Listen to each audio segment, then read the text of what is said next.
تقریباً 1.5 سال سے فلسطین پر حملے جاری تھے اور بچوں اور عورتوں کو مارا جا رہا تھا، اور پاکستان میں کوئی ٹینشن نظر نہیں آتی تھی۔ الٹا لوگ یہ کہتے نظر آتے تھے کہ فلسطینیوں کو اپنا علاقہ چھوڑ دینا چاہیے۔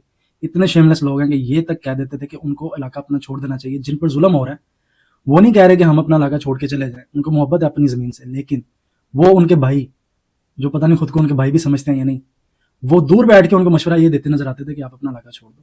تو یہ حال تھا پاکستان کا۔ 1.5 سال کے بعد اچانک جا کر پاکستان میں خیال آتا ہے علماء کو، اور وہ فتویٰ دیتے ہیں کہ جہاد فرض ہو چکا ہے، اور عوام بھی اور ایگریشن کے ساتھ نکلتی ہے باہر، اور اچانک انڈیا پاکستان کی ٹینشن شروع ہو جاتی ہے، وار شروع ہو جاتی ہے۔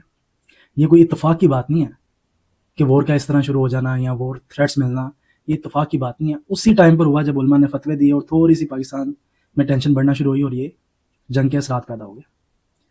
تو یہاں سے آپ سمجھیں کہ پاکستان کی ویلیو کتنی ہے، صرف علماء کے فتووں پر اتنی ٹینشن شروع ہو گئی ہے، اور اسرائیل ڈائریکٹ انڈیا کے ساتھ آ کر کھڑا ہو گیا، جو کہ پہلے بھی ان کے ساتھ ہی کھڑا ہوا، اور ان کی آرمی بھی وہاں پر بھیجنے کی اطلاع ہے کہ انڈیا میں انہوں نے آرمی بھیجی ہے۔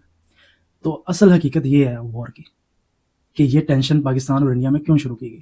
جب بھی فلسطین کا ایسا کوئی واقعہ ہوتا ہے تو انڈیا پاکستان کو یہاں پہ مصروف کر دیا جاتا ہے۔ تو پاکستانیوں کو بھی سمجھنا چاہیے کہ یہ وار تھریٹس کیوں ہیں، اصل وجہ کیا ہے۔ تو یہاں سے آپ لوگ یہ بھی سمجھیں کہ اگر آپ جنگ میں شامل نہیں ہوتے تو بھی دشمن آپ کو چھوڑے گا نہیں، وہ آپ کے پیچھے آئے گا، جہاں پہ آپ ہیں وہ وہاں پہ آئے گا، یعنی کہ آپ کے امن میں رہنے کی خواہش سے یہ جنگ ختم نہیں ہو جائے گی۔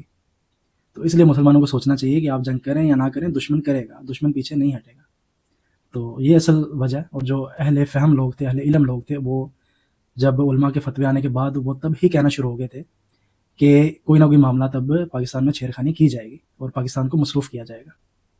تو میری گزارش ہے کہ اس کو اس نظر سے دیکھیں، اور جو آپ کنٹریبیوٹ کر سکتے ہیں فلسطین میں، فلسطین کے کوز کے لیے، وہ آپ کریں، چاہے وہ بائیکاٹ کی صورت میں ہو، چاہے وہ انٹرنیشنل میڈیا پہ جا کر آپ ڈیبیٹ کریں، کمنٹس کریں، بحث کریں، جس بھی صورت میں آپ کر سکتے ہیں۔